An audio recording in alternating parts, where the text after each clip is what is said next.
ito mga kabunyog, mga kababayan, may tinatawag na Cabral's List. Ayan, controversial yan ngayon, yang sinasabing Cabral's List. Ano ba yung Cabral's List? Mayroon umanong listahan ang dating DPWH Undersecretary Catalina Cathy Cabral. Mayroon itong listahan, may file talaga siya. Nandun ang ng mga ah, lahat ng mga projects ng gobyerno, ng DPWH, lahat nandun. Sino-sino ang mga proponents ng projects na yan. Siyempre, pag sinabi nating proponents, senador, kongresista, pwedeng miyembro ng executive department, nakalista daw yun. Yan yung tinatawag na Cabral's List. Binigay umano yan kay Libeste, kay Congressman Leandro Libeste, noong September 4, kaya mayroon daw siyang kopya niyan. Bakit binigyan siya ni Cabral? Humingi daw siya ng kopya noong September, sabi niya. Ang sabi daw ang sabi ni Yuse Cabral, magpaalam kay Vince Dizon, yung bagong secretary ng time na yan.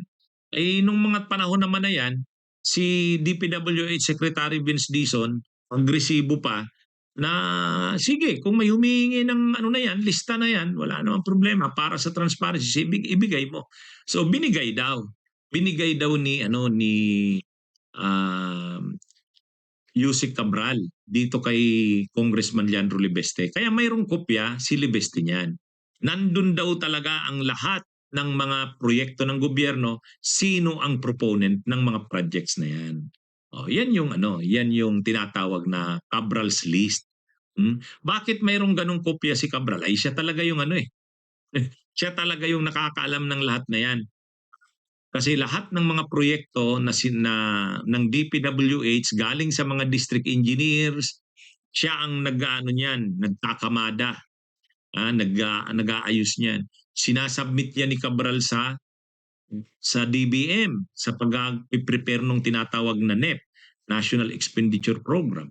Kasi siya yung nasa DPWH Undersecretary siya for Planning.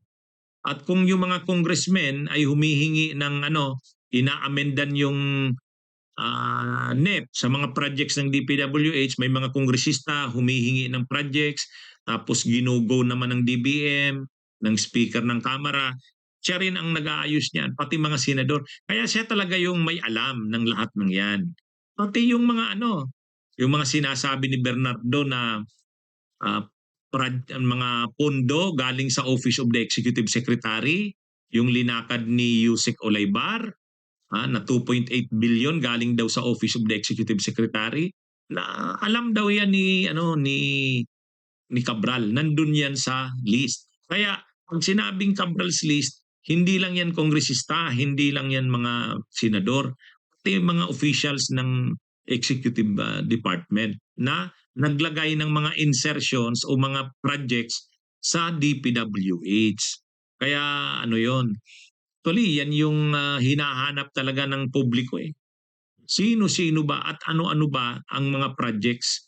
Yung mga projects ba ng DPWH, lalo sa flood control, sino-sino ang mga proponents niyan? Nandun yan sa lista. Nandun yan sa lista na tinatawag Cabral's List. Kaya nga ayon kay Congressman Leandro Libeste, dapat nga sana si Yuse Cabral ay ginawang state witness, dapat din ito yung naging main resource person ng ICI. Kaya ayon kay Congressman Libeste, nagtataka siya bakit parang hindi masyadong binigyan ng importansya si Yuse Cabral. Yung siya yung talaga yung dapat maging main resource person. Kasi siya ang nakakaalam talaga. Pero in fairness naman sa ICI, sa ombudsman, ang sabi ni Miko Clavano, assistant ombudsman, pinatawag daw nila si Yuse Cabral, si Yumaong Yuse Cabral sa ombudsman, pumunta daw doon noong December 3. Kaya lang hindi tahimik lang daw parang nakikinig lang. Lalo na nung sinabihan nila na posible nga talaga itong makasuhan. At yun din ang sabi ah, ng chairperson ng ICI, si Andres Reyes. Sabi niya, pinatawag din nila si dating ang yumaong Yusek Cabral noong December 15 para din sana ilatag nga yung mga nalalaman niya, pero hindi naman daw sumipot. So ibig sabihin dito, si Yusek Cabral ay hindi pa nakaka-decide. Ano ba talaga? Sila Alcantara kasi, sila Bernardo, nag-decide na sila. Sasabihin na nila lahat, magko-cooperate na sila sa gobyerno at ibabalik na nila yung mga ninakaw nilang yaman. Mukhang pagdating kay sa yumaong dating DPWH Yusek Cabral, hindi pa siya decide. Naguguluhan pa siya. Ah, Kaya nga ayon sa kanyang driver, pumunta doon sa Benguet, sa Baguio para mag-relax. Sabi din ng kanyang asawa, mag-unwind. Kaya lang, yun na nga ang nangyari. Hindi natin alam kung anong ano sa kanya. Pero sabi nung driver, umiiyak yung driver, hindi niya daw inaasahan na gagawin yun ni Cabral. O di ibig sabihin, nagpakamatay. Yun, actually, mas yun yung malaking na nagpakamatay ito.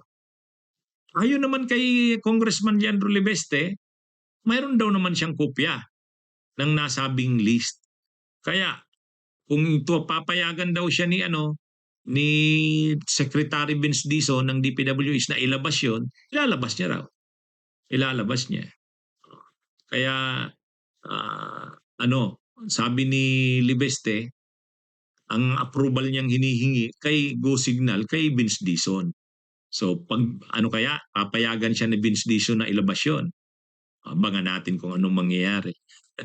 Ah, Pero sabi niya, binigyan niya na raw ng kopya na 'yon, niyon yung ICI pati ombudsman.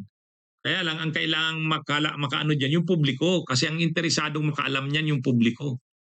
Kaya lang pag linabas kasi yan sa publiko, kung talagang detalyado yan, makikita talaga diyan lahat ng kongresista, senador, opisyal ng gobyerno na nag-propose ng mga project sa DPWH. Ay talagang yan, matindi ang lista na yan. Pero dapat malaman talaga yan ng bayan.